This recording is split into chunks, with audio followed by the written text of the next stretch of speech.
Φίλες από όλο τον κόσμο. Και τώρα ήρθε η μεγάλη στιγμή όπου η καθεμία από εμάς θα πει μια νίκη που σημείωσε ενάντια στην ιατρική καταπίεση και τον φαλοκρατισμό.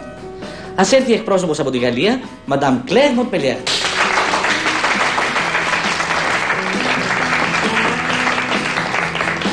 Bonjour.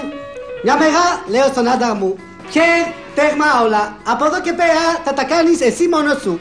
Σφουγγάρισμα, πλήσιμο, καθαρίσμα. Την πρώτη μέρα δεν βλέπω τίποτα. Τη δεύτερη μέρα βλέπω κάτι αυγά τηγανιτά μόνος του να κάνει. Την τρίτη μέρα τα έκανε όλα μόνος του. Merci.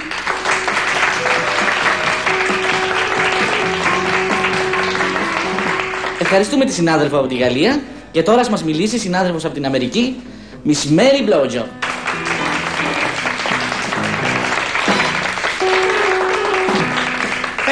Thank you. Hello, girls. Εγώ είπα μία μέρα το Bill.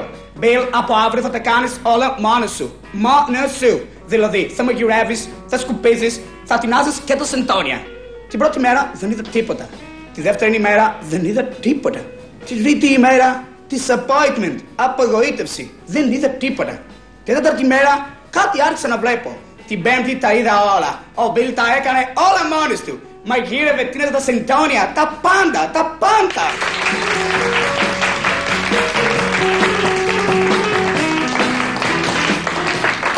Ευχαριστούμε πολύ τη συνάδελφο από την Αμερική και τώρα για να κλείσει το συνέδριό μας, ας έρθει η συνάδελφος από την Ελλάδα, κυρία Τασία Μασταπρίζη.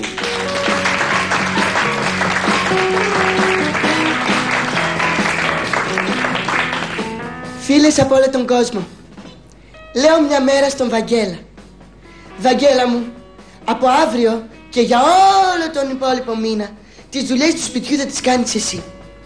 Την πρώτη μέρα δεν είδα τίποτα. Τη δεύτερη μέρα δεν είδα τίποτα. Την τρίτη μέρα πάλι δεν είδα τίποτα. Τέταρτη, πέμπτη, έκτη και έβδομη μέρα πάλι δεν είδα τίποτα. Την 8η όμως μέρα κάτι άρχισα να βλέπω από το δεξί μου μάτι. Αμάν!